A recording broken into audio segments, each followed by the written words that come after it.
Who are you? Where am I? What? What the hell is this place? What?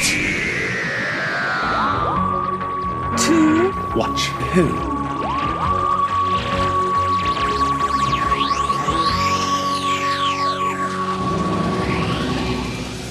Hello. And welcome to Watch Who, a Doctor Who podcast. I'm Mark. I'm Sarah. And I'm a Doctor Who fan. And I'm new to watching Who. Watching for the very first time. Very first time. And it's Christmas! Yay! Little Clellan! Welcome, everybody. It is Christmas Day. Yay! Merry Christmas, everyone! Happy Christmas, everybody. Maybe you're listening to this. You might be listening on Christmas Day. It might be like at the end of Christmas Day or just after Christmas. So hope you are having or had a great Christmas. And we have a guest with us today as well. We do! So welcome, James. Hiya. Merry Christmas. Happy holidays. Happy holidays. Yeah, we're inclusive. Season's greetings. That was the phrase I couldn't think of. Sorry. Right. We've said all the greetings. We've done all the greetings. We are back to talk Doctor Who. It's been a little while and we are talking The Runaway Bride. Have we all got our festive drinks and snacks ready? We are so festive over here.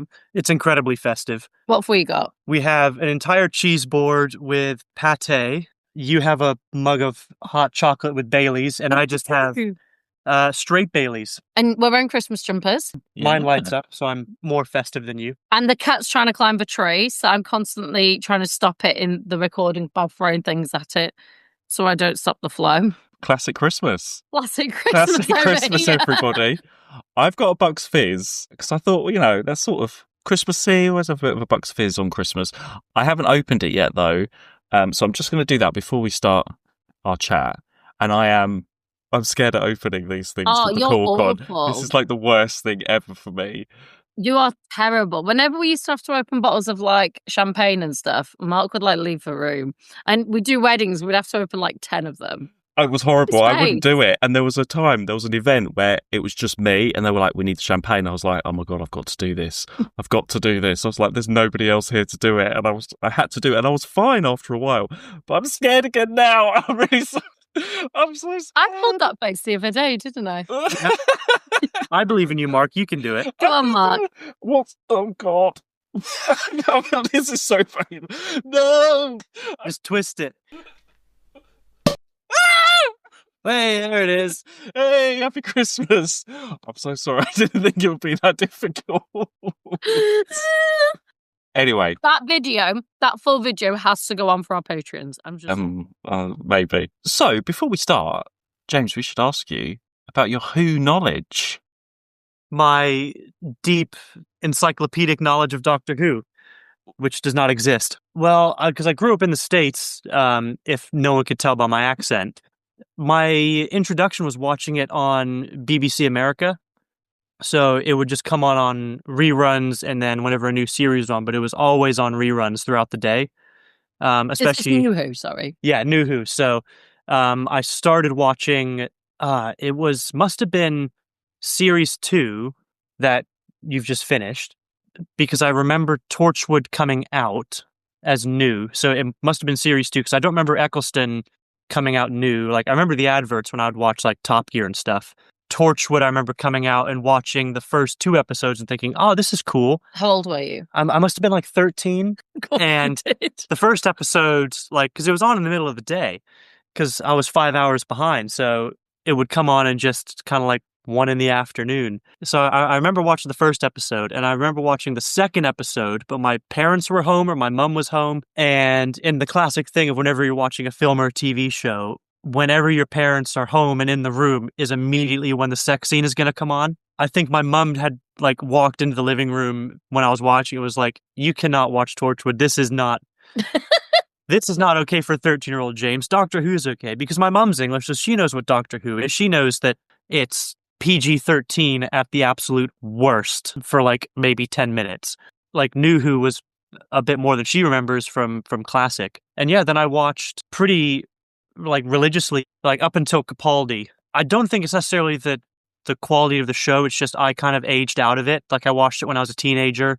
By the time Capaldi came out, I must have been going off to going to university and just thought this isn't really the show for me anymore. And it had changed, like to me at least, because I haven't watched that much since then. It must have felt like a big change at the time to go from Matt Smith to Capaldi, and then also just the age, like because Matt Smith kind of kept that vibe without going too much into it. So I've known nothing really about Classic Who other than I recognize like Tom Baker and a few of the other doctors. And now I've watched the first episode, which is actually 6 episodes.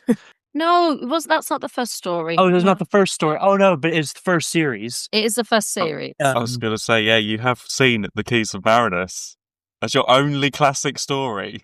Yeah, so now I've seen The Keys of Marinus, and it's funny because it's so incredibly different from what I think of when I think Doctor Who, but also it follows some really similar like points. Like I can see how it's almost the same show, but quite obviously with the 60s. Yeah, it's very obviously the 60s, and also now they have like 50 times the budget, and it's written properly, and there's shooting schedules, and there's a whole studio dedicated to making it.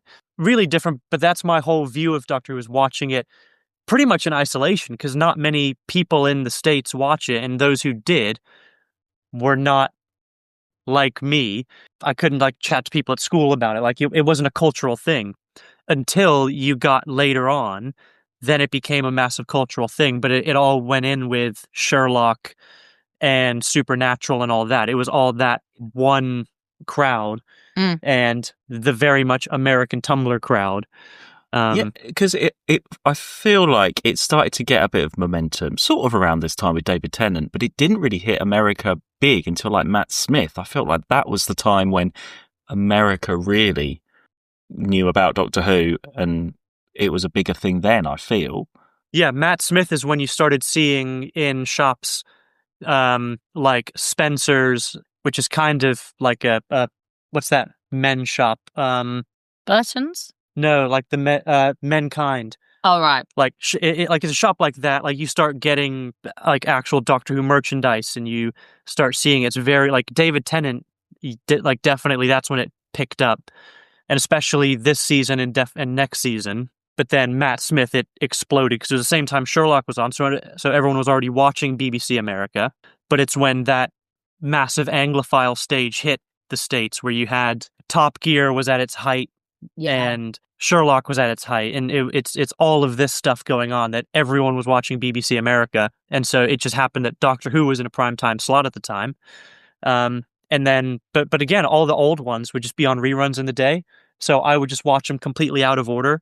It wasn't until I kind of went back on iPlayer, and I would sit and watch it episode by episode. But the biggest episodes for me, unfortunately, haven't come yet.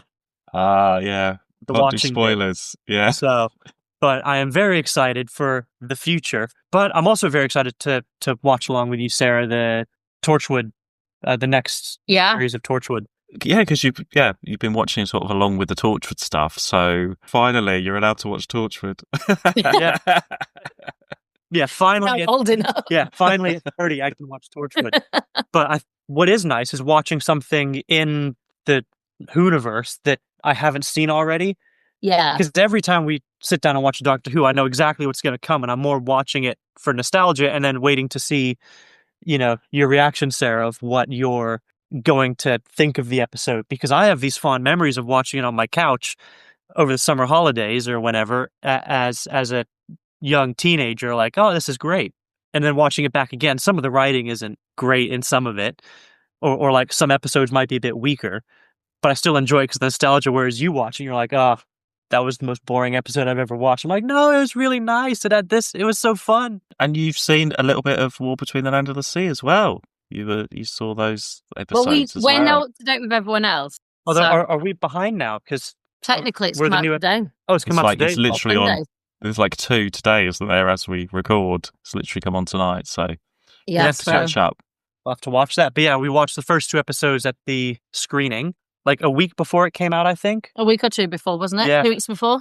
Yeah. And it was really cool. I think it was such a departure from Doctor Who and Torchwood, like watching. Well, what I found interesting, because you've not watched any of the new stuff. Mhm. You've not watched any of Shooty's stuff. No. You've not been interested to even watch it. Or Jodie Whittaker, even though I love her. Yeah, you love it. He loves Jodie Whittaker, but hasn't watched any of it. You weren't interested in watching any of Shooty's stuff. Well, because as well, I'd go in. Well, no, I watched one of the Christmas specials 2 years ago. So would that be Shooty? That'd be the that's the Church thing. on Ruby Road one. If it's 2 years ago, it would have been the one with the meat, wouldn't it? might have been 3 if it years was ago. Christmas, it would have been Church on Ruby Road, the Goblins one. Was it Goblins or was there a meat? It was the Meep. The meat. Oh, okay. So that was the 60th anniversary ones. Yeah. Yeah. So I watched that, and the writing was so, because I had just finished rewatching that year, New Who up to the end of Matt Smith, and then went, right, I'm done. That's the rewatch done. Time to go on to another old series. Like, didn't even give Capaldi a try. It's interesting. So many people drop off at Capaldi, so it'll be interesting when we get to that. But the writing for the 60th anniversary was, and I don't know if just because it's Christmas special, it felt so forced. Like, the acting was good in some part. Like, some actors were good in it, but it just felt so let down by the writing, which is reading about Jodie Whittaker stuff. That's kind of the theme of, like... But it's different writer. Yeah. But it's just the era of the show was so different for me. Yeah. And I mean, as well, I haven't gone to any of the new stuff because I feel like I'd need to go watch Capaldi and watch it in, like, to see the development of the Doctor as a character and the companion. I can't just go in the middle of the season with a new companion I've never met before. I have no idea who they are. A new Doctor, and I have no idea who they are. Like, I could watch it and enjoy it, but I don't think I'd get the full experience without getting that journey, because that's the great thing about Doctor Who is you can jump in whenever you want and enjoy a fun episode, but there's that extra layer beneath it when you know what's happened 3 episodes ago. Yeah.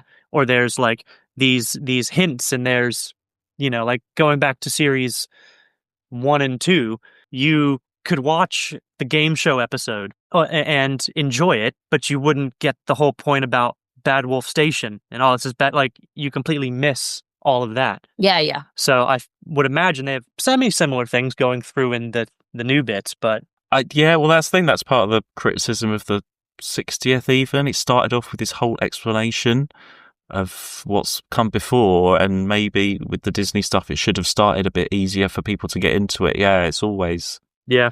It's that difficult tricky, balance isn't it? for, like, fans and to get people on board new. But I think what we're watching at the moment, like series 2 and going into series 3 of David Tennant, I think they've got that balance right, where they're not referencing stuff all the time, but there's enough there if you want to see that there. Yeah.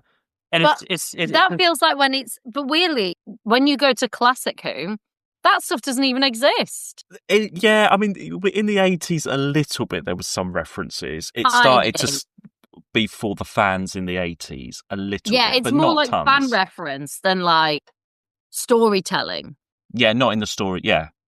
But it's also very much more of its time, where it would be those episodic releases, and it's kind of something that goes on for, like, the TV is on, and there's how many channels, and it's like, right, this is what we're doing. Well, yes and you no. can I mean, Well, but then that's the thing. In that time, yeah, when it's like 6 episodes, you might tune in one week and it'll be like, whatever, episode 5, and you're like, it's just telling you you've missed all of this so far.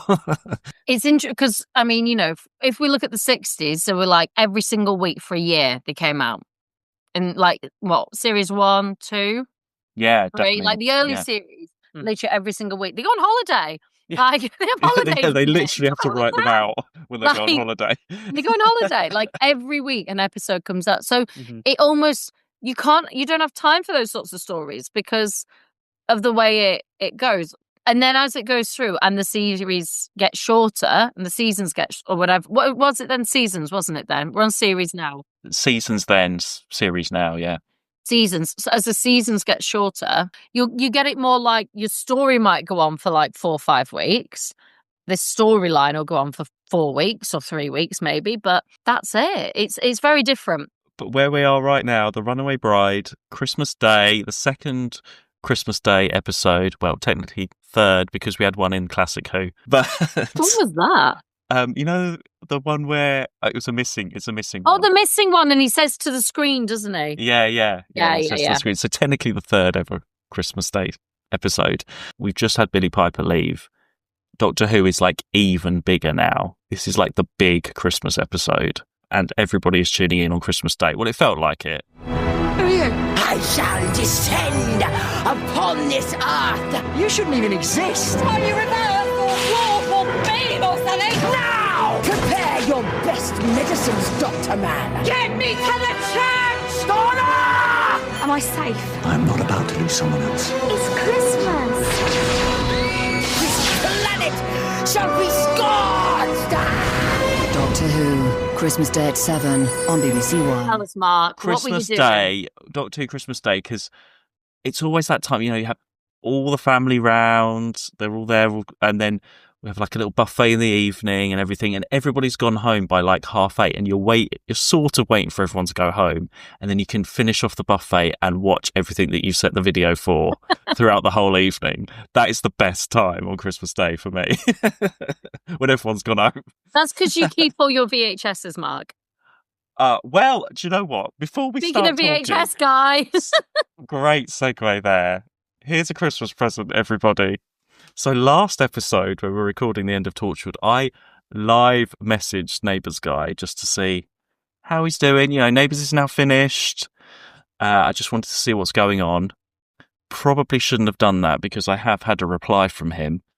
Regular How listeners. often has he got message you sent? It started like nearly every day since. Shouldn't have done this, should I? So all I said was, hey, how are you feeling about Neighbours finishing? And he put, hey, doesn't feel real. What about you? Do you still have any VHS left? Oh, but then, I think, Christmas time, peace on earth. We had a nice little conversation. He sent me a picture of him on the neighbour's street, and he said, that's me. I went there this year after 32 years. And I was like, oh, that's so nice. And I just wanted to find out a little bit more because we never have this conversation. It's just, have you got VHS? No. Have you got VHS? No. So then I said, have you got a copy of every episode now? You could start watching again from the beginning. Anyway, no, he just sent me a picture of a box of VHS tapes.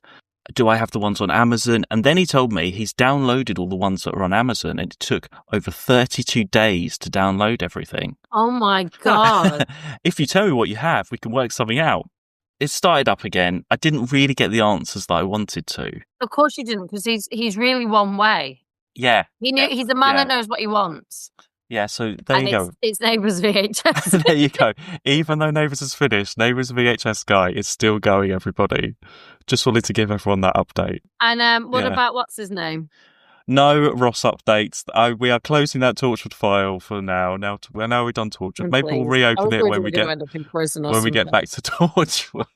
When you talked about walking past the guy's old house, I was like, Mark, you're going to end up in prison. No, I did do a little bit more of an internet investigation thing. So I think I know what his Twitter name would be or has been in the past, but there's so many different versions, and it's not going to be a photo of him. It's going to be some name with some weird picture, so you can't really tell it's him or not unless I start messaging everybody. So we'll leave that for now, everyone. So Ross, hope you're having a great Christmas wherever you are.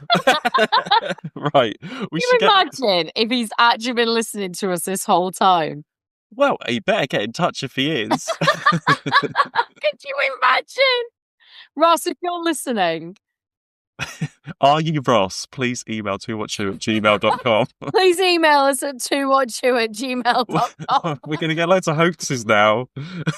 Are you the real Ross?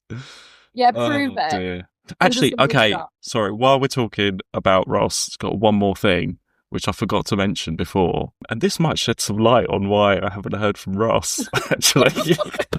So the last time I ever saw Ross, I haven't told you that, have I? No.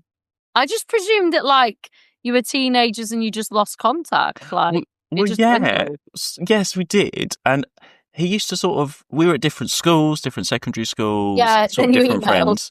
And then there was that email thing, but he did come over once. And I think It used to happen quite a lot. This is back in the day when you just go around and like knock on the door, is so-and-so. He came around, I think it was one like Sunday. To be fair, I never went to his or anything. He was always knocking on my door. And so I think he came round and I was like, okay, fine, come in for a bit sort of thing. And I don't know what we were doing or something. Anyway, my mum was downstairs. I think she was just in a really bad mood. And I don't think she really wanted anyone in the house. So we were like upstairs, probably making like noise. And she came up and had a massive go at us.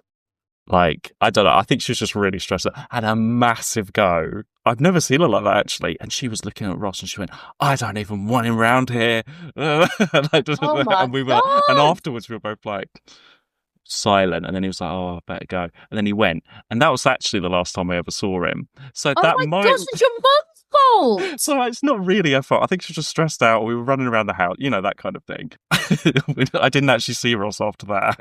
So Oh that my might explain God. it. Christmas revelations. Right. Should we get on to the Runaway Bride? It's all coming out now. It's all coming out. The Yeah, Runaway go on. Bride. Before we get to this, how long's it taken to get to the actual episode? It's Nearly half fine, an it's hour. Christmas. It's fine. So yeah, I taped this on Christmas Day and then watched it after everyone went. So started. So Sarah, you were aware of Christmas episodes, but you hadn't actually seen this, right? I don't think I watched this one. I don't remember watching it. I have watched some Christmas specials. I don't remember watching, or at least some of but I don't remember watching this one. But I remember the Radio Times cover, and I remember it being a big deal about Catherine Tate being in, because Catherine Tate was a big deal. Well, yeah, I was trying to remember because she turned up at the end of our series as the bride. I didn't really know. She had the Catherine Tate show. I don't think she was well known as an actress, or to me, No. she wasn't. And I think, like when Billie Piper was first cast, I think there were like some fans were like, who is this? Why is she here? In the 80s when Ken Dodd was like cast, you know, stunt casting kind of thing. I think people were like, what is she doing in Doctor Who? And I guess in America, was like Doctor Who on Christmas Day in that way? I imagine it was aired as the Christmas special. It's not something I watched. Like, I didn't watch. Christmas specials aren't as big of a thing in the States, at least with anything that I watch. Over here, it's such a tradition that there are these Christmas specials that will air, and it's almost like you'll have one Christmas special into another Christmas special. Like, I think one Christmas it was Doctor Who. I think it was the same one with the Meep. It was Doctor Who and then the Royal Family Christmas special. There's just all these episodes that are specifically shot. Well, even us For watching Christmas. this, because it was showing it on iPlayer, they had BBC Three in the corner.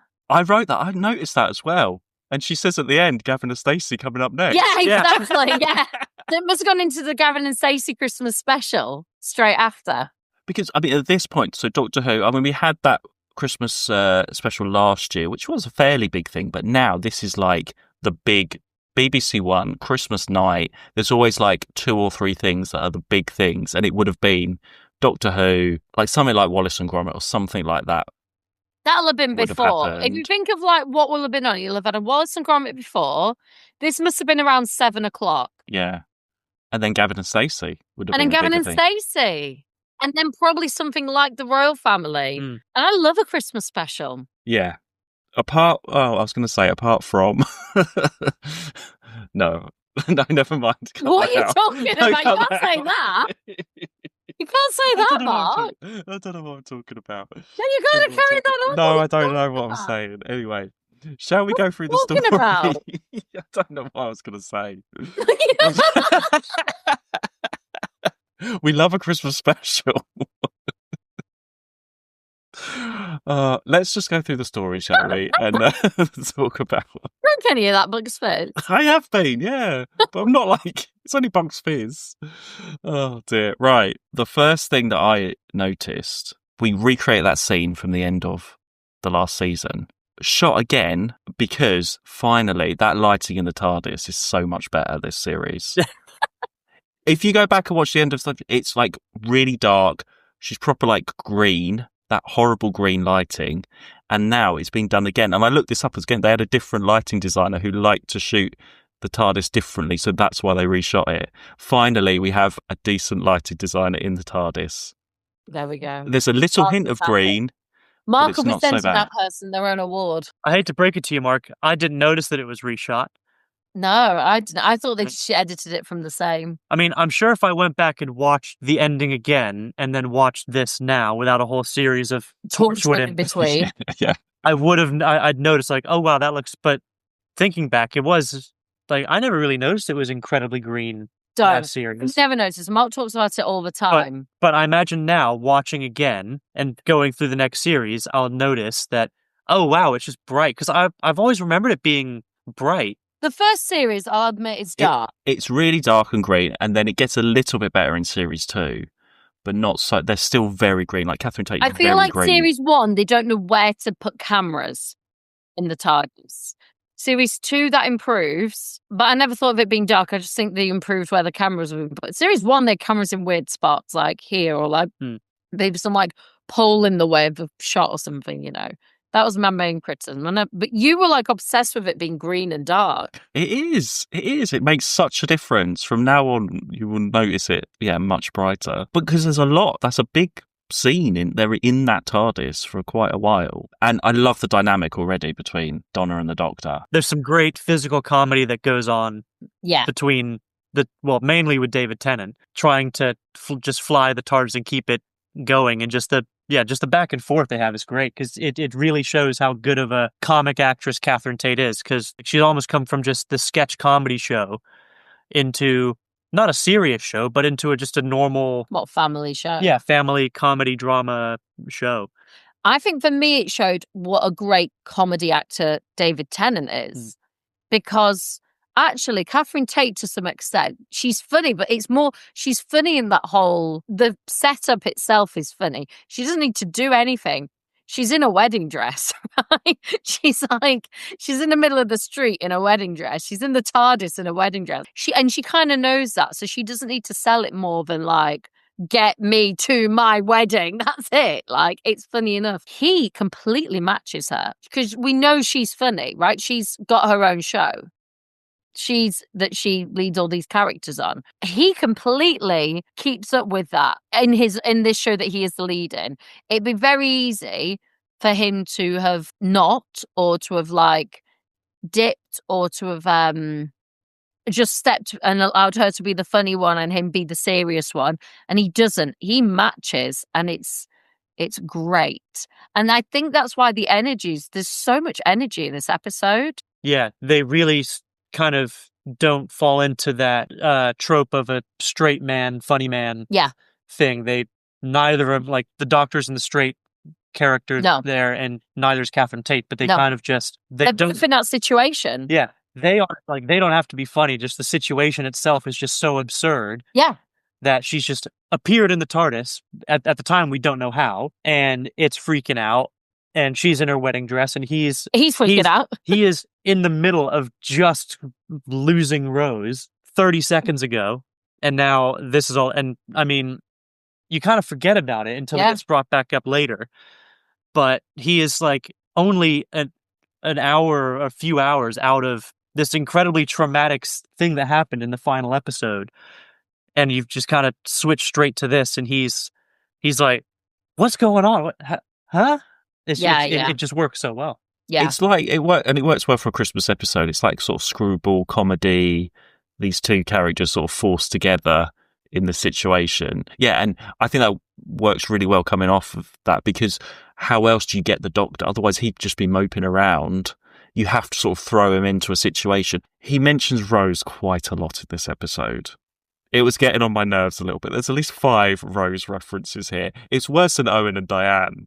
It's all over again, isn't it? Actually, I don't think he mentions it. I think she mentions it. Well, he always is like, oh, she was Rose. Like, he does. No, he does. Like, she brings up. She asks. Like, it comes from her asking rather than him bringing up. So I can sort of forgive it a bit more. If he was like, hey, I've just like lost my... If he was bringing it up, it'd be different. But it's because she's asking, and then he's like when the jacket's there, and she's like, oh, yeah, there was another woman here. And he's like, no, you know, that sort of stuff. It's coming from her character more than... Whereas with Owen, it was definitely an Owen choice.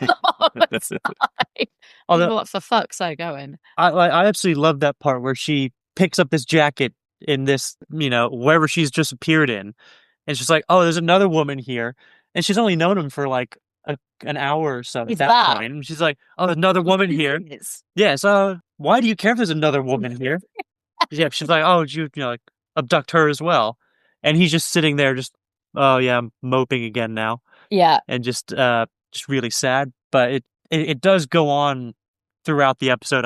It is a little bit heavy-handed in how sad and depressed he is, but I guess it's to bring it back down to reality almost for the fans who would watch it. It's not just a Christmas special watch of like, oh no, don't worry, he isn't just like all that emotional build up over two series and now he's just met Catherine Tate and it's all fine and it's all screwball comedy. I also think it's to give some relatability, to remind you, if you've never watched it before, Yeah. it's to give you some relatability that he's lost someone, because later on, and we'll get to it, she's about to lose someone. So I think if you've never watched Doctor Who before and it's Christmas Day and you're turning in to watch, oh, well, I'm going to watch Doctor Who because Catherine Tate's on and I like Catherine Tate or something like that, you might have no context. So it's enough there. They've got to hammer home that he had this person who he's really sad about to give a context, and it gives him some sort of humanity that later on, when the same thing happens to her, when she,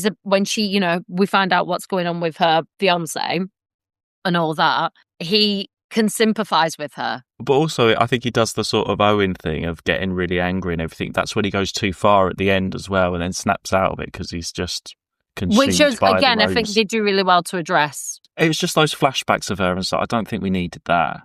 Yeah, the flashbacks were a lot. I remember watching it again for this and thinking, and not remembering how long the like those flashbacks were, and remember thinking, just like, how much more do we need to dwell on that he's lost Rose? I know he's lost Rose. He's moped about it. Do we really need flashbacks to drive it, like that many flashbacks to drive it home? That's what I thought. Yeah, I was just like, oh, again, he's mentioning Rose again. Normally, I'd be like, that's enough now, but I don't know. Maybe it's because I've had so much of Owen and Diane. It felt like nothing in comparison, you know? No, yeah, it was nothing in comparison to that. There's the scene in the TARDIS at the beginning. You know when she goes and opens the TARDIS doors to space? I think that's the first time we've had that. I thought the same thing. I was like, have we ever seen... Because it's obviously a thing that happens. I don't think we've had it so far in series 1 and 2. We've had where the Doctor shows, here's the universe, but we've never had it from the TARDIS doors. No one's ever opened the doors, and because traditionally when the TARDIS doors open, everyone gets sucked out into space, into the vortex and stuff. We've had that in Classic and everything, and as we go into the New Who, like newer stuff, those doors are open the whole time. Like there's every time, every companion gets that moment. But at this point, I was just thinking, yeah, actually, I don't think we've ever had that before. So that would have been quite a big moment to see those TARDIS doors open and not everybody die. Because actually, we don't. Oh yeah, we have. There is a scanner, isn't there, where they look outside, but it's quite small on the thing. In the past, we used to have screens. We had the big We screens in always the used past. to look on the screen before the doors. Yeah, I think nowadays now they just literally just open the doors. He just goes out. He's like, he looks and he's like, oh, we're here, off we go. Yeah, it's always the great bit in New Who where he opens, he kind of, and it's just, like, especially Tennant, he looks around, it's like, oh, we're here. And it's never like, we've intended to be here. It's just complete bumbling in a good way of door open. Oh, where are we? And he just interacts with someone and asks them, like, what year is it? Yes, yeah. Just get out there straight away. Just get into it. Reckless abandon. We've got, meanwhile, Donna's family at the church, all panicking.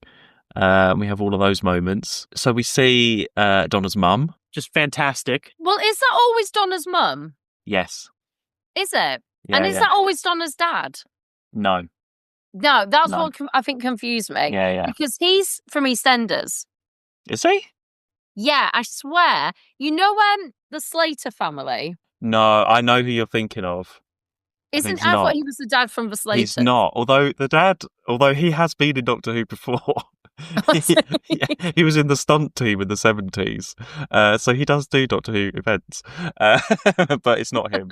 No, but he looked just like just like the dad from the Slater family. No, I know who you mean. But it's not him. But the mum is, and she was the last. I haven't got the photo. I showed you the photo.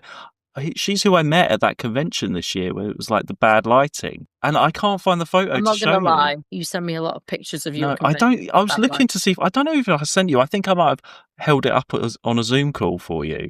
Did I you was looking through. I can't find Did you it. WhatsApp at me or did you Facebook at me?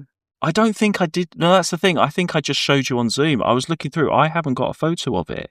So anyway, I met her recently. She's absolutely lovely. And she plays it brilliantly. She's got some great lines as well. Yeah. Like all the lines in this, all those, like my favourite line from her is much later on when she comes to reception. She says to Donna, I got your phone call. I'm on Earth. Ha ha, very funny. Stuff like that. Just the way that she says those lines is great. But no, I can't find the picture now. I'll send it to you later. But and we've obviously got Lance as well. Okay, I'm going to skip ahead just a little bit. Did you ever suspect Lance of being... So I knew that she didn't, like, I knew that wasn't her husband because obviously I have seen the 60th ones. Like, I had a moment, I was like, is that her husband? But I didn't think it was. I was like, I don't think she marries this person. Like, I couldn't remember that being her husband. So it wasn't, part of me just thought it wasn't. Like, did you suspect him being behind things? But then also, because I wasn't sure if the family was the same family. Oh, no, I said, when they said about how she'll have been ingesting it, I went, oh, well, it's because he's been giving her coffee every day. Oh, yeah. Sarah immediately went, I think even before that, you just went, because they made a point of like, you know, she said, oh, Lance makes me coffee every day. And when he was like, oh, he's got particles, Sarah immediately went, Lance with the coffee. She's been drinking it. I literally said it. And then, like, yeah, when it came later on, I was like... No, you went, I told you. Oh, but I knew you were it. very, very, very excited. I was very excited because I knew. Because, yeah, the sort of that scene, we're going all over the place now a little bit, but there's that rooftop scene where they sit down and you get all that, Donna explaining it all. Just the coffee thing, it doesn't really register straight away because you're like, well, that's just a nice story about how they met and everything. And the story slows down there and it doesn't feel like she's sitting there explaining everything because it's a nice, you know, well, they sit there for quite a while. Because she's saying one thing, but the reality is a different thing. She's saying like, oh, it's this romantic thing. Oh, and he begged me to marry him. It's her begging him, you know. So it's done again in sort of like it's like you said, just slow it down, but it's done in such a tongue-in-cheek way. Because then you've got the doctor has to explain all the sort of sciencey stuff, and they've got to sort of get to know each other a bit. It's quite a functional scene, but you don't notice because of all of that stuff that's going on. I just really like the way that that's done, and it's great scenery. They're actually in London on top of a roof somewhere. I've just sort of another question to ask you, James. Mm-hmm. Because obviously we've talked about how much of Cardiff is in Doctor Who and Torchwood. So when you first came to Cardiff, having watched Doctor Who and stuff, yep. Did you spot locations and think, oh, I remember watching that, or I remember seeing that, or did it not click for you straight away and then you were like, oh, yeah? No, not really. I knew later on that it was shot in Cardiff, but I think that was only once I moved here. Interesting. So I didn't... Because you'll have come after the Doctor Who exhibition closed. Yeah. I didn't notice many things when I moved here. Now, watching it, there's so many things like, oh, it's that building. Like, there was one in Series 1 that I was like, oh, it's that building down the bay. Yeah. And it's such a, to me, I always viewed as like, it's just that building. It's the one, oh, what episode is that? I can't remember, but it's got the stairwells out front. Oh, it's the one, like, just down the street here, because you went to go and try and get a picture of it, didn't you? Yeah. Yeah. And I was like, oh, that's that building. And now watching, it's like, oh, that's here. Now I noticed a lot more of it, but at the time, no, I had no idea where it was filmed.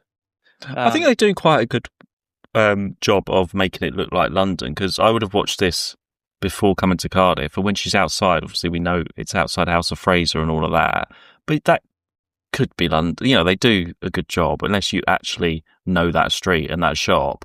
Although I did know, I mean, it's supposed to be Henrik's again, Rose's shop. They do actually have the name of it, but when the Doctor and Donna are outside trying to get the taxi, you can see it says Howells on the signage outside. You can see that.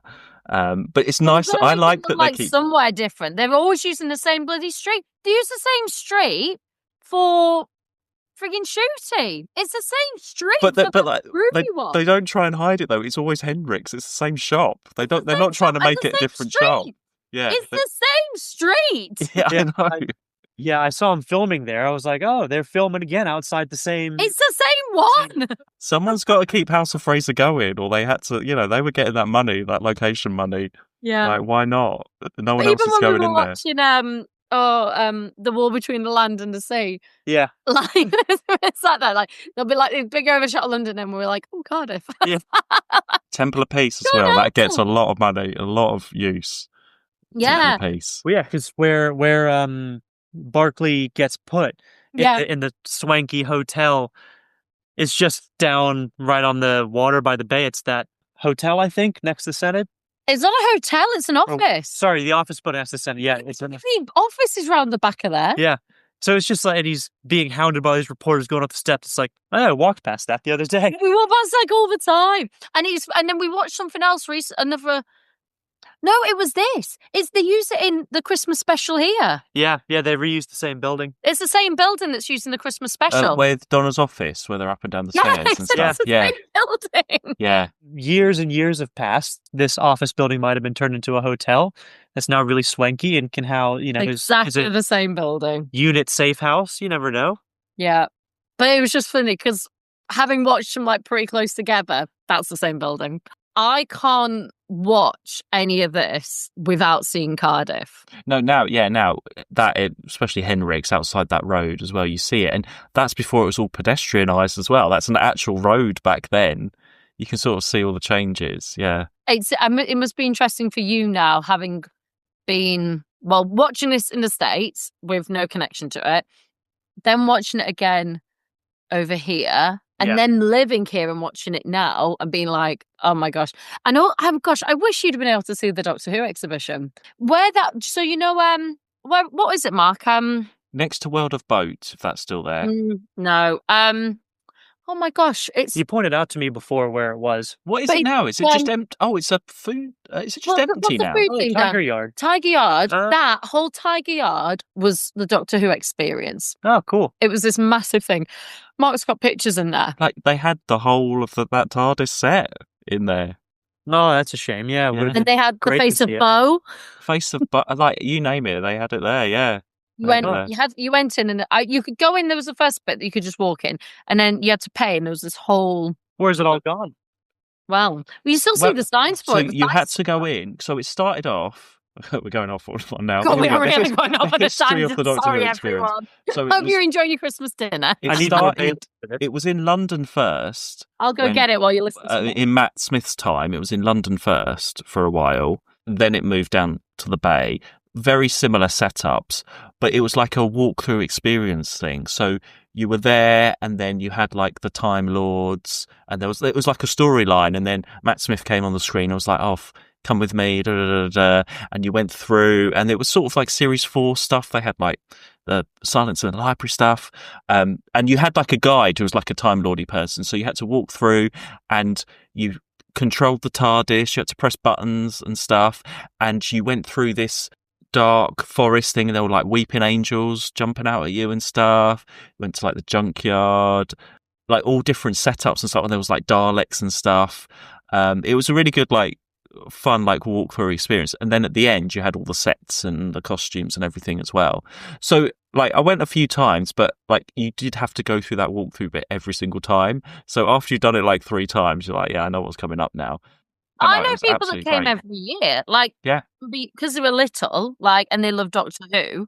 They came every year to it. There's a picture of me and Mark in 2020. We went for a walk down the barrage, and we went to the sign, and you could still sort of see the outline because they had the sign still outside, but there was nothing on it. I saw 2 years ago now when they did the brief thing with the water projection. But even before the big experience, there was a little one in the Red Dragon Centre right next to where the cinema is. I don't know what's there now. Five Guys now? I think it's Five Guys now. But it was like a smaller version of it, and it had all the costumes from series like 1, 2, and 3. And I went there. I used to go there a lot. You can find out about it online. And I know, like, some of our listeners used to have been to the Doctor Who experience. But it used to be in North Wales as well, like way back in the day, didn't it? God, how do you know all this history about like the exhibitions? What are you? I How do you know? listen, Mark. I how- listen to people. So you're talking about? Are you talking about Llangollen? Yeah. Oh my God, I went there when I was really Did young. you? Yeah, so that. Oh God, here we go. So Llangollen, it was a Doctor Who experience. We're talking like the 90s. This is when Doctor Who wasn't on, and they had all the costumes and stuff from the classic series there. It was there sort of because it was attached to a model railway factory. And so they had a license to make Doctor Who toys. This is like the only license ever to make at this point to make Doctor Who toys. And I used to get them. They're like little like Daleks and Bonnie Langfords and K9s and stuff. So it was somehow this guy who ran this model railway thing got the license to make Doctor Who stuff. And then that's why they had the exhibition there and everything as well. So yeah, I would have loved to go there. They used to do that, was there for years and years and years. So I can't believe, I don't know how Sarah knows about these things. Like, how do you know about like I like to Llangollen? throw something out and completely surprise Mark. So that was like the first Doctor Who like exhibition I went to, and that was really all the classic stuff there. Amazing. And it was there was one in Longleat. Let's do all of it. There was one in Longleat for a long time as well. But there was a fire there in like the late 90s, so some of the stuff got destroyed, I think. Doctor Who exhibitions. Why are we talking But I about think that? there should, at some point, there needs to be another one in Wales, probably in Cardiff. You'd think there would be. I don't even know why that one closed in Cardiff. I don't know. Maybe the numbers weren't as of. It sort of went down a little bit, I suppose. I don't know how many numbers you have to get every year to keep it going. But you'd have thought, because they have the studios further along, they could have Yeah. just moved it to the studios. Because they would have, like, you do the tour of the TARDIS. On certain days, you'd have the studio tour as well, like, as part of it and stuff. You know, they open the set sometimes when they weren't using it. So, anyway, where do we get up to? Maybe it's because the set moved to where Bad Wolf is. And Bad Wolf, I don't know if Bad Wolf's in the bay. Bad Wolf's not now, no. No, so maybe that's why. That's not, yeah. But it was big, like, around the 50th. That was massive, the Doctor Who experience. That was the time. That was the time to go. Anyway, where were we? Oh, yeah, here we go. Donna was in Lan? the TARDIS. Donna was in Yeah, TARDIS and Well, Lan's well, they get in the taxi. We'll go ahead a little bit. They get in the taxi and stuff. That's great. She gets All in the taxi. comedy stuff. We get the robot Santas again. I'm not a fan of the robot Santas. No, it was a bit of a like misdirection, wasn't it? Of like, oh, there's these, these are the baddies of the episode, but it turns out, the whole thing of like, oh no, they're remote controlled. It's not actually it. Well, we had them last Christmas special. We did. We had Santa's last Christmas. They weren't really needed there either. It's just something Christmassy because it's a Christmas special. I Yeah, feel. we had to throw a Santa in there that's bad. We have to throw the scent that Father Christmas is a baddie. Do you know what I mean? And literally, that's where they filmed it in the last Christmas special. That's where Rose and Mickey were, in exactly the same place with those robot Santas. They're like, these sort of scavengery robot things that know that... Do you know what I mean? It's not like the Rachnos were controlling them. It's not like last year the Sycorax were controlling them. They're just there because costume. it's Christmas. It doesn't really explain. No, but you have to get, some jeopardy happening. I don't know why Donna got in the taxi with a guy with a massive, like, robot Santa head on. Because she would have noticed She's that, a right? desperate woman, Mark. She wants to get married, all right? She's trying to get to that church. Then we go into this massive, like, action sequence of the TARDIS and the car on the motorway, which is probably the biggest stunt action sequence we've had in Doctor Who. Where Up were to they this for point. that? It's the A4232. A4232. It's the drive I do to get down to the bay. Oh, yeah. When the TARDIS was skimming along the road, I was like, oh, that's the turn that goes over the tip and is between where the Costco is in Cardiff. Yeah. It's that entrance. Oh, yeah. And then the exit to the Morrisons. Yeah. So it was like all shot on the A4232, which it's funny seeing a black London cab set on the A4232. It's just driving along, and then TARDIS. I love the kids, just in the back, yeah! And everyone else is oblivious, but the children see it. And the idea being the children see the magic, isn't it? Yeah, but it's just a great sequence, and it stands up today, like the effects and Oh, stuff. it's brilliant. It's done really well. That must have been really expensive to do at the time because we've not had anything like that. Is this the first time we properly see the TARDIS flying like that through with purpose, not like crash landing. Like the Doctor actually kind of piloting the TARDIS in Earth's atmosphere, following a car kind of deal. I don't know if we've had think that. so. Yeah, we've not really had that before. It just arrives. It doesn't fly. And we're going to come to, I mean, I'm really jumping here, but the very end of the episode, the TARDIS flies off. Yes, I see what you mean. And I was like, the TARDIS does not fly off. The TARDIS goes woo, woo, woo, and then it goes. It just vanishes. Maybe he was just showing off to Donna at the end. Like, but it's Christmas. I have a big problem with that. And I'm guessing it's just because it's been flying the whole episode that they made a thing of it flying off. Look, Rose is gone. A new woman's shown up, and he has to compensate. So he has to make it do things. Yeah. It doesn't normally do. And the TARDIS is showing itself off. I got it flying through situations, stuff like that. Again, it hasn't done that before that I'm aware of. It looked really cool. But when it went off at the end, I was like, what is it doing? You don't do that. You go, woo, woo, and then it vanishes. Because the whole point is everyone goes, what? Where did it go? What? That's the fun bit. I want Donna to be like, what just happened? What? I want her what without the T. But I don't think... Because his is a very clear what? What? Yes. And hers is a what? What? Well, I don't think we've ever had the budget to do any TARDIS apart from just it's there, cut, move the TARDIS away, and there it's like imagine in classic, the TARDIS going through the vortex was literally on a bit of paper with a stick going like this through the vortex. Like in William Hartnell William Hartnell would never be able to do that flying with the TARDIS. It just wouldn't happen. It'll have been like the tiny TARDIS. We've seen tiny TARDIS. Tiny TARDIS would be on a string. Where they just move it. Yeah, and you have a toy car going along. I mean, it just wouldn't happen, would it? Yeah, you need to see more classic Cooper. That's what you need to see. see. I think Tiny TARDIS is at the beginning and the end of Keys and Mariners. It's Tiny TARDIS, isn't it? Tiny TARDIS. Yeah. Tiny TARDIS. Bring back Tiny TARDIS. Bring it back. All these special effects. Although, speaking of tiny, in the end, since we're already at the end, when they flood the Rachnos, that is a miniature set, isn't it? They have it... The water. Yeah, practical water on a miniature drain, essentially.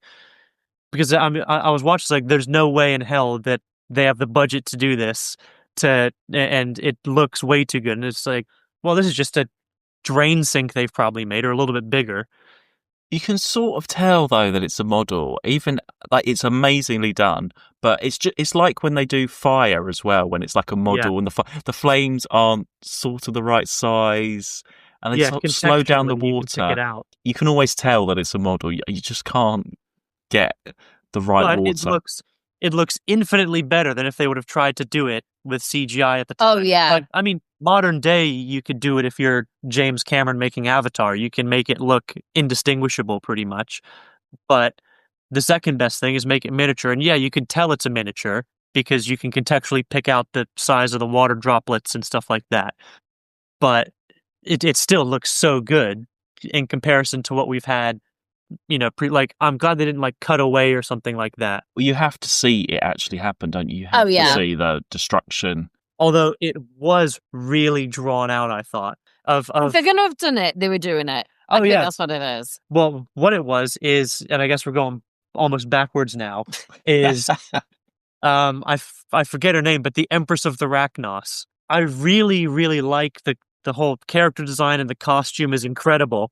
Going to talk about her. But she is one of the most annoying villains I think I've considered so far. Annoying. What's annoying about her? Everything, Mark. Everything. Look at Mark's face. He looks like shocked. I love the Empress of the Rachnos. Oh, don't get me wrong. I love her. Yeah, absolutely great. But it's just, it's the way how dramatic she is. And then the fact, it was more that, She's doesn't actually do anything and like kind of just stands there. Spider, race contestant. I mean, like you agree, you know. Can you imagine Arachnos on the Empress of Arachnos on Drag Race? Amazing. No, but that is like a practical. You can't get down the runway. That is a practical costume. That is Sarah Parish as well. No, you don't know Sarah Parish. No, I don't know Sarah Parish. She's done loads of TV drama, Cutting It. With Amanda Holden, she's a star of that. You name it, those BBC dramas. That is Sarah Parrish. She's done lots. She's a good actress. I probably know if I see but her that's face. her, I mean, like- it's so hard to tell. That's her kneeling down, like strapped into something. Oh, She yeah. can't I move. mean, she is. Yeah. Yeah, I mean, she's like the characters, like her acting is fantastic in it. I mean, the design choice to have her keep like hissing is definitely a decision. Oh, I love it all. It's so camp, but like, there's so much.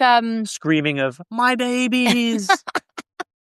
I think for me, right, is it Lance? Yeah. Right. I look and I'm like, why the hell did Lance decide to be with this giant spike? Like, what was he? What? How did this happen? Let's not question any relationships here, right? Each to their own. But like, where did they meet? And then when they met, when did he think, yeah, you're the one for me? I'm going to go with this giant Although- spider empress. It's a really interesting parallel because what Lance says to the Doctor and to Donna when he explains to him, he's like, yeah, she's promised me the universe. She's promised me to go out. That's the same thing the Doctor promises. Yeah. And he is also an ancient alien Yeah. from the beginning of time, pretty much, and all that. And so are the Rachnos, but it's two sides of the same coin. There's the Rachnos and her companion and Lance, and then the Doctor and Donna and formerly Rose and everyone else. And To be there at that first meeting. Yeah, Yeah. it doesn't really go into that, does it? Like she's up in that spaceship, that sort of Christmas star thing. It Going on. feels like a really classic Who thing, actually. I think that's what it is. Like, the entire setup is a very... and I think it's because we've just not had it for a while, so it felt really jarring. She's very much the kind of villain we'd have had in Classic Who. She looks like a villain we'd have had in Classic Who. She sounds like a villain that we would have had in Classic Who.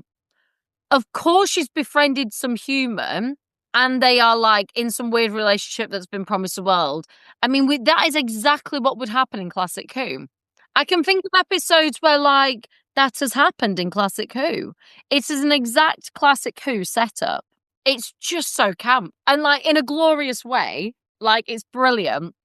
I kind of every now and then I just laugh to myself about it because it is just so ridiculous. And she can't move in that costume. Everything about it feels so 80s. although it does kind of move because they have it on like wires where the actual body does like move around a bit. Yeah, she's like, but she is strapped in. She cannot move. She ain't going anywhere. She ain't not going anywhere. nowhere. But I like that they've done, like, especially for this sort of Christmas special, they're going big. They're doing a big monster for the episode. And actually, I this don't was. feel like it was, for me, weirdly, a giant spider just didn't feel big. Like, if I want a big monster, I guess I want something that feels like... I think I'd have wanted, like, the web and her to be able to, like, move across a web. Like, maybe I'd have wanted, like, the web across and she, like, travel across a web. She was so restricted in a spot and just with those claws, like, I don't know. I found it almost, like, comical. But it's weird, in the spaceship, you don't see her. It's like from a distance of this web thing. They don't actually show You don't see her at all, so you're in thinking, there. what's it going to be? Yeah, You it's see, from behind and you Yeah. see her legs out, like doing things constantly. you think, what is it going to be? And then she appears, and I don't know. It didn't feel a letdown, but I did feel like I was back in the 80s. I think it's a brilliant design. Oh, it's a brilliant I design, think it's excellent. but I it feels like just we're in a think, different era. Do you no, not I don't agree? know. No, I don't think so. I thought I was really impressed when I first saw it. I was like, wow, they've done this amazing, Oh, I mean, like, practical love it. costume. I love it. And but I she, feel and like I'm then if watching you're gonna something be in that from the 80s. costume, you need to go big with the performance. And she's Do you done remember? that. Do you remember the one with the dinosaurs in London? Yes. That's what it reminds me of. Well, okay, it's not that bad. What are you talking about? The dinosaurs in London were great and epic. Well, They didn't move. They didn't move, right? They couldn't move. They It's couldn't, the same problem. they couldn't move. Well, I think, yeah, the Rachnos is probably my top 10 favourite monsters, I'm going to say. Really? Yeah, I'm going to say. And for any Rachnos fans out there, there is an audio story, out to the Empire hell. of the Rachnos, with Peter Davison and the Rachnos. You love Peter Davison. I There do. she is. He's obsessed that I really love Peter Davidson. And but the Rachnos in this one is played by Adjoa Ando, from Bridgerton. That's So the she only never returned to her starring role as a No, giant spider. no, Sarah Parish never came back after that. But no, I really like it. And you get the whole, obviously it's a big spider and I the, think the I drain Slide goes down down the the drain sort of thing. Yeah, oh yeah, you all know. that. It feels like, do you not think it feels like something that we'd have had in the Pink Palace or something like that? The what? Not the Pink Palace, Pink one. Oh, That's another Russell T Davies show I've gone to there. I Sorry. think you're talking about the Happiness Patrol Happiness Patrol. with the Licorice all sort man. Yeah. Yeah, okay. Yeah, but I don't know. We just never would have been able to realise a giant spider. Or in the before. circus one. It feels Yeah. very 80s. Come on. I Yeah, feel like okay. Ace is there in the background in a jacket with her name on the back. I think it works well. I like her. And we're just waiting for the Rani to like appear somewhere now. Okay, there's a bit of a flaw in the plan, though. So Donna's had this coffee for like 6 months, right? And then when they go off and she thinks that she's lost Donna, and then she's like, oh, we'll use Lance. And they're trying to like force him. It's like, so you don't need to drip feed her over 6 months. You could just pour like water down the throat straight But away. I guess the point being that like she wasn't aware of it. She wouldn't have, unless he willingly like. But it was like, what's the point? If you could sort it out in half an hour, just kidnap someone. Yeah, I guess. Yeah, Like, yeah, why I don't you don't. just kidnap some nobody, like plot wise. Why don't you just Yeah. kidnap someone nobody, force feed him this particle water for 30 minutes, and then it's like, all right, sorted. Yeah, true. You didn't have to wait 6 months and get married and introduce all this drama. Yeah, that's the thing. And It doesn't. Yeah. For Christmas. Yeah. When you look at it, it doesn't really make sense. Just going back, we've feels gone like all an over the 80s place. story, Mark. Well, it is, yeah. Well, actually, no, this I was reading it. So this was originally planned for series 2. I don't know how that would have fitted in a Billy Piper episode, like, and just a standard episode. Maybe she'd plot. have just appeared, but like there would have been a companion. Yeah, they were going to do this, but then they changed it for the Queen Victoria one at the time. Oh, yeah. So, Sets up Torchwood and all that. That's oh, much yeah. better. Well, we get a bit of Torchwood in this. I forgot how much Torchwood. Well, you got like the logo on the doors and stuff, but I didn't really get. So Torchwood set up H.C. Clements and was doing sort of underground stuff, but then it's not part of Torchwood anymore. I sort of got a bit confused why. Where is? I mean, I know there's no London Torchwood anymore. Maybe that's what it was. I didn't really get why it needed to have that Torchwood connection necessarily. Maybe it's just because they've had the TV show on. Yeah. I don't think it didn't make sense to me. I think it's probably just the in-universe explanation of who else would be drilling a hole with lasers to the center of the Earth. There's only one thing that could be doing that. It's Torchwood. It's not going to be just like, it's like, why would the British government be doing that? Why would a private company be doing that? It's going to be, you can attribute anything weird and anything extreme and insane in the universe to just, oh, Torchwood's doing it. It's like, oh, okay. And I mean, they would have a reason to do it if they would have like somehow found out that the core of the Earth was actually a Rachnos ship, which is also a funny thing. I forgot that they included this episode, that the Earth is actually formed because the Rachnos are fleeing the war. That's the only reason the Earth exists, is because the Rachnos wanted to hide. Yeah, there's so many explanations of how the Earth was created now in Doctor Who. So many times. We've just got another one now. But I like that scene again, the TARDIS doors and watching it and Donna seeing it and everything. That's really well done. A lot of budget spent on this A lot episode. going on there. Okay, I don't know where we are in the story now. I'm I just don't going to know go through my anymore. notes. Do you like Lance? We haven't really talked about Lance. Do you like Lance? Well, I was shocked when he turned around when I first watched it that he was part of it. I didn't really miss him when he like fell down the pole. Like he played it quite well. He plays it really well. He's a great one episode guy who shows up and is like the guy who turns. He played it so well that when he is like going up behind her with the axe and like, you know, saying like, shush, I'm going up behind, like don't say anything. And I believe it. Yeah, and then flipping. Like he is the perfect disposable one episode character that then falls down the hole for presumably absolute ages. Yes. Yeah. You know, because it's to the center of the Earth that the Rachnos are down there. But I thought it was a bit of a shame we never got to see the baby Rachnos. We just heard them, which also, how loud would they have to be to come up from the center of the Earth to still hear it? Don't overthink that. Yeah, I don't want to think too much about the actual physical constraints of Doctor Who.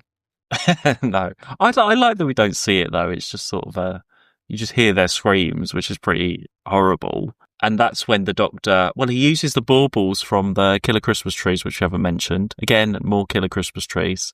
Gotta have it in a Christmas special. Yeah, and then that is the moment where he's just like, you know, all his rage and everything. He's going too far. He gives her a chance. He did that last Christmas with the cigarettes. Yeah. Gives him a chance. He always gives a chance. It would have That's been worse his if he thing, isn't didn't. it? That's the difference. That's what we were saying between like Jack and Torchwood and stuff. The Doctor gives everyone a chance, and then he's like, right, fine, you deserve it. It's pretty horrible, though, like that he kills them all. I don't think there's any other way it could have ended. They weren't going to go, so what's the other alternative? Well, that's also such a Tennant Doctor thing to do. He really lets it shine in a way that Eccleston really didn't. He was just really, really angry. But with Tennant, you really get the gravity that he was a part of something a lot bigger and a lot larger than we've ever seen to this, like, at least in New Who, to this point in terms of his past. And it's kind of always hinted at, you know, and this is another part of it with the Rachnos of like, oh, they were involved in this in my past, but Tennant really lets it shine. I obviously don't know if in Classic Who it's seen a lot more. Every Doctor's different, though. That's kind of the point. And this is what I've said. The Doctor's ethos of who he is always the same. That's always like the unique. The character of the Doctor, what he stands for, is always the same. But how he is always different. And that's kind of like what's the most exciting thing as an actor to play this role. That's interesting. I didn't really think of it with the Time War stuff. I just thought he was just upset about Rose. I was like, oh yeah, that too. But yeah. There is a Time War element, isn't there? Because I think this and him, you know, going too far is influenced by Rose, but it does give you that glimpse because it is kind of tied to it as a little bit of a reminder of like, this is a guy or a character that has seen so much and is as we're always seeing these villains, which like I do appreciate with the Rachnos that it wasn't just a rehash of like, oh, it's more Daleks or it's the Cybermen are back. It's a new thing for New Who, at least we haven't seen, but that it gives you a glimpse of you know, something that was there at the time and gives you a connection back because it is pushed so hard, at least in New Who, of his past and history. You get that little connection back to all of that era in his lifetime, which I find really interesting. And also Donna seeing that as well. I think that sort of puts her off going at the end as well. Yeah. Which I quite liked, actually. Oh yeah, I'll just come with you. Yeah. It would have been, I actually thought she was going to go. And I was kind of glad she didn't. It would have been a really easy, oh, well, yeah. And now we're set up for the next season, and isn't it? But actually that sort of choice of, you know. Oh no, I'm not going. I have a nice life. And I loved her thing throughout the episode of her being like, I was in Spain. I didn't see the I know, all of like the that. entire thing. Yeah, all of that's brilliant. Yeah. Completely oblivious to anything that's gone on over the past 2 series of Who. It's just like, no, I was on holiday. And the Thames is drained as well at the end. There's all that stuff happening. I bet Torchwood will get a call about that, or Unit or someone. He's sorting that. Gwen's heading down there now to sort it out. Well, yeah. Maybe that's why he went off in the TARDIS at the end of Torchwood. Yeah, we'll have to see. But I just thought this whole thing, it just went by so quickly. It was so much fun to watch.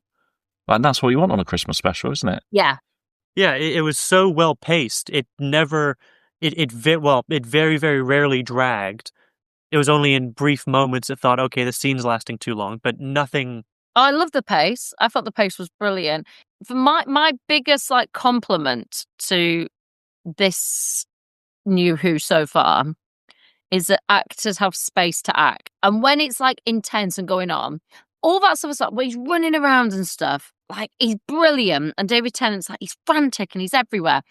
And then when he stops and there's these moments when they're just sat on a roof and talking, when she's just there's that moment when she's just learned that like she's in the TARDIS and you see she's upset. She's just learned that her fiance was like didn't want to be with her. It was just all a plot, and you have a moment that is sort of he's trying to just you see that as an audience, you're given time to watch, and you can watch them. You can just watch them coming to terms with it, and you feel it. It's so lovely to just watch. To have that pace, to have it really just slow down and have that, but also have that frantic energy of like, oh, we're going to go and save the world. I'm going to go do this, right? Oh, we're going to go down here. We're going to go. And then just also be able to slow it down and act and have that as well. Also, yeah, that's perfectly Doctor Who as well. That bit where she's crying in the TARDIS, your sort of EastEnders-y moment, and then a minute later, she's watching the creation of the Earth with the Ragnar spaceship and stuff. You know, you go from one thing to another like that. Yeah, it's great. It's really well paced. I feel like it's really comfortably directed. Yeah, I don't know who directed this one actually. It was Euros thingy. Oh yeah. He's done a quite a load few. now. He's done a lot. And you can tell he's just so comfortable in this now. Yeah. He's the one that came to the gate and was like, "I'm Euros Lynn." I was like, "Yeah, I know." Yeah, I know. I was like, "Yeah, I know." He's done loads. He's done a lot. He's done a lot. Yeah. And you can tell he's just comfortable in it. He's done a load of like first ones as well. It was definitely in that first series. He did a lot. Yeah. And well, I was going to ask about like the end. Obviously, Donna doesn't go, and the Doctor goes off. We get snow. We have to get snow at Christmas. However, it's never actual snow. It was like ash from the spaceship last year, and this time it's like, actually, it probably is real snow, but atmospheric things going on. TARDIS. Always got to get a bit of snow in there, because actually, all that filming in Cardiff is like the height of summer, and it's really sunny most of the time in the outdoor stuff. And I was going to ask about, because what was really exciting watching it at the time was the series preview they did, coming soon, Doctor Who will return, and they did all these clips and stuff. But on the iPlayer, they've cut that out. They don't show that. We just get Gavin and Stacey. Yeah, we just get it coming up, Gavin and Stacey. I was like, that was so exciting. I watched that bit back. What's going to be in the next series that's coming up? What did you make me? Didn't you like go back because you thought, or was that Torchwood? There was something you made me go back because you were convinced that like there was a next coming next. It was this. Yeah, I was like, well, where's the next coming next bit? Where's the what's going to happen next? Because it just went on to it just stopped. It's like, and I didn't know if it was taken off of a rerun because it's like, right now we're going to Gavin and Stacey. Like it was just so one of those things you never see on iPlayer. No, it was bizarre, isn't it? And it was like someone's like screen recorded it and just uploaded it to YouTube, and it's like, right, well that was like the classic BBC announcement. It's really it's really odd because you've got BBC Three, so it's obviously off a BBC Three repeat that's on there. Yeah. But they do. I thought they would keep, so that's probably why the coming soon isn't on there. So it's a bit upsetting that that's not on there. But I love the coming soon stuff. Well, what we'll do is after this, we'll go on YouTube and find a clip. I'm sure someone's put up a clip of the. It'll be on there. It'll be on there. Well, but I will tell you. Well, we'll talk about what's coming up next, shall we? Yeah, what we're doing next, Mark. Okay, so this was on Christmas Day, 2006. There was one other thing that was on New Year's Day 2007, which was the pilot episode of the Sarah Jane Adventures. So it's a one-off before we start Doctor Who Series 3. So that's exciting. That's something. It's called Invasion of the Bane. So we do one episode of Sarah Jane. One Sarah Jane, and then we go into Series 3 of Doctor Who. Right. Fun. I've never seen Sarah Jane Adventures before. I know it's loved, but I've never seen it. I've obviously not. Are you looking forward to it? No. Oh, why not? Why? So is K9 in it? I don't or do you not want to say? Okay, would it help knowing? No. Well, I'll tell you why I'm not looking forward to it. I just feel really out of flow. I mean, but you're getting the real experience because completely. Doctor Who would have finished, and then you're waiting like however many months till the Christmas special. Then you've got to wait a few more months before the series starts again. But I'm not waiting months, am I, Mark? I do it back to back. Yeah, I know, but you're watching as it was on TV, so. Oh no, I completely agree with the way we are doing it and the experience. However, it also like you start. So like now, I'm ready to start Doctor Who. Do you know what I mean? I know. And so to stop to have to watch one episode of something, and then like it's hard. So no, I'm not looking forward to it. Okay, well at least it's only one, and it's not a whole series. And I'm sure like any fan will know this as well. It's not like when it was on TV because it's there. Yeah. I'm I not know, but- waiting. It's like, right, okay, here's the closest example I've got, right, is me trying to watch Only Murders in the Building, right? Because we've been watching Only Murders in the Building. Now, I have already watched all the episodes apart from the new series, but James hadn't watched any of it. So I was like, right, okay. I was like, I'll tell you what, I think you'll really enjoy it.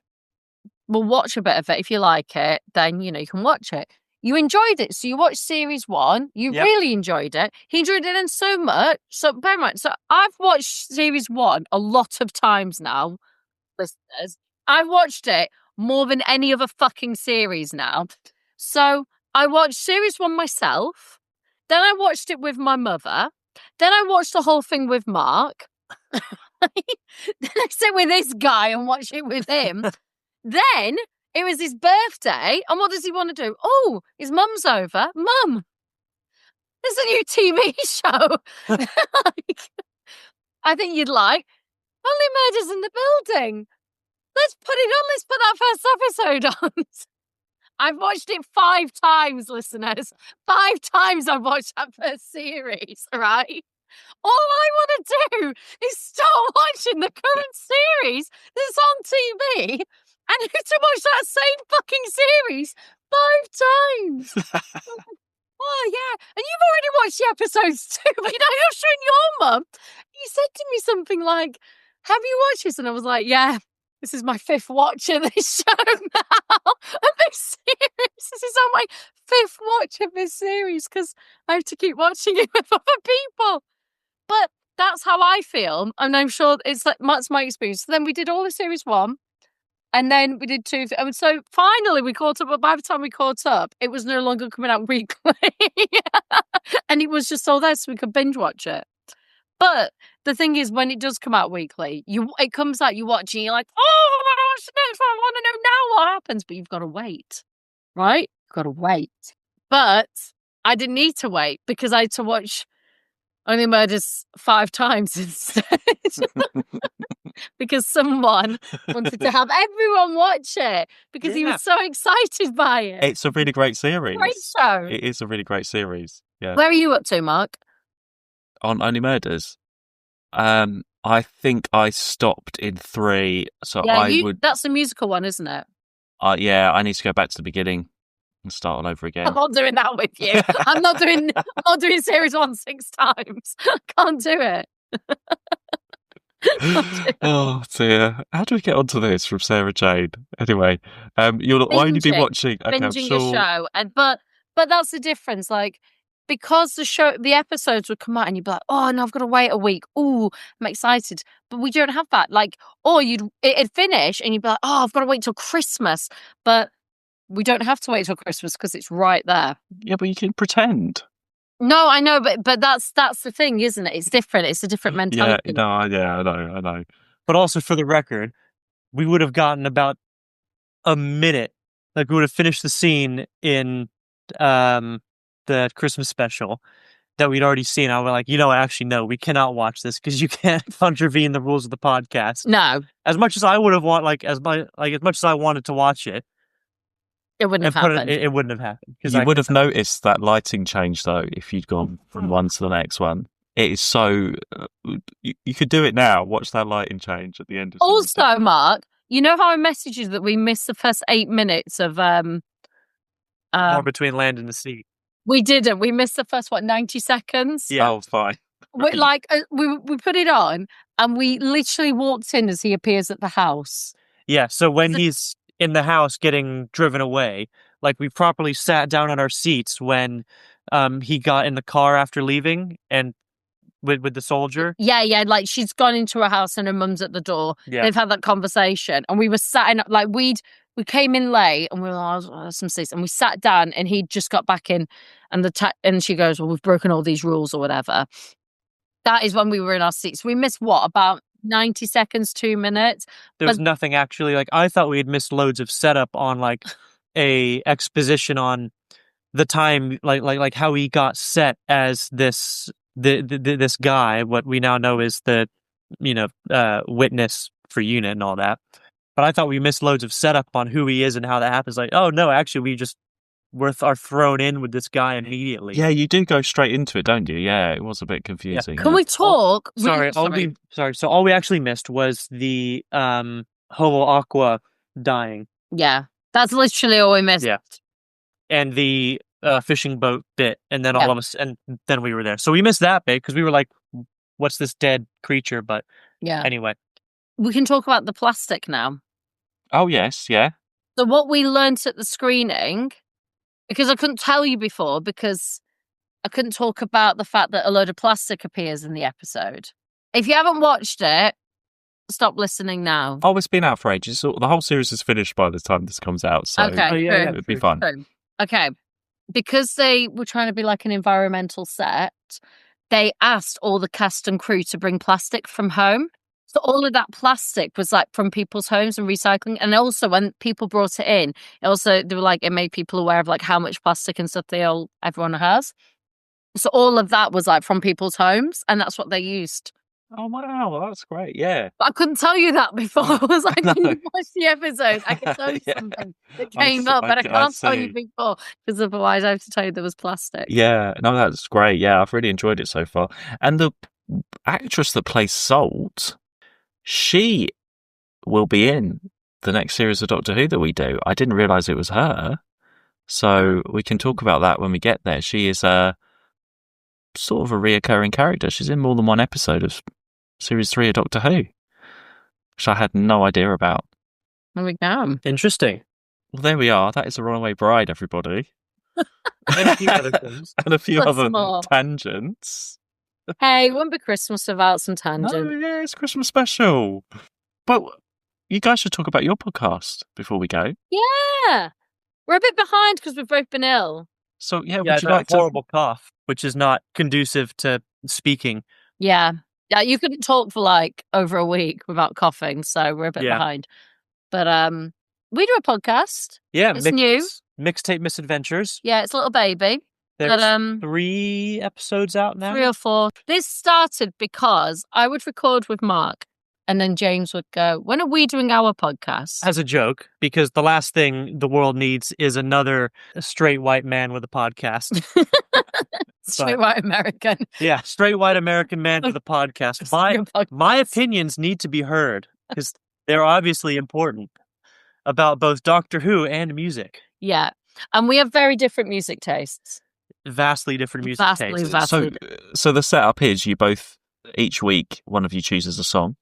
Yeah. Yeah, we alternate back and forth. So one week is Sarah's song, one week is my song. And give it to listen to, basically. Yeah, I approach it more of a, like, this is a song either I really like right now or I've liked for ages, or it's from a band I really like, and I want to kind of have you see my side of what I enjoy in music and kind of have a discussion about like the background of the band and the song and why I enjoy it, either like what it talks about or musically, or because at the end of the day, why you might like a song could also be why, like for where you are at that point in your life is how it impacts you. So we kind of go back and forth and just, it'll be like 1 week is my episode in a way and 1 week is yours. And the way it's structured so far, and we've kind of found our way just by kind of doing it, is whoever's song it is kind of going and talking to the other person and giving them kind of like an info dump on it, and then hearing your perspective. Because generally it's, we've so far tried to pick ones that we haven't heard before. Yeah.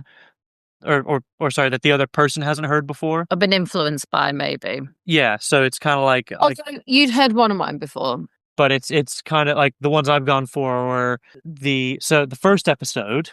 Oh yeah, you'd never heard mine. I went German. I mean, it's quite an eclectic mix, isn't it, of things so far? Yeah. This is Ein Traum by Grieg, which is a 2-minute and 32-second art song. It sounds like it's an opera sung in German by a Norwegian Norwegian composer. I was going to say Danish composer. And it's really interesting listening to it, but it also goes into your whole background of what you used to do and studied. Whereas then I went for The second episode, I did Jericho by Sleep Token, which is incredibly different. Yeah. But is more of a look at this, the start of this band that's now become massive that I really enjoy. Yeah. Wildly different music tastes. Yep. Incredibly different. Yeah, we just kind of talked about it and talked about what like I like about it and like about the band and what your thoughts were of it and your preconceived notion of what my song would be and because you've heard some Sleep Token before because I've subjected you to it. Yes, subjected is the word. And your then experience of, oh, you've given me a Sleep Token song. Oh, actually, this sounds kind of different and actually kind of liked it. Like it's a song that I enjoyed listening to. So if you want to like give that a listen to, then we are Mixtape Misadventures. Great. Yeah.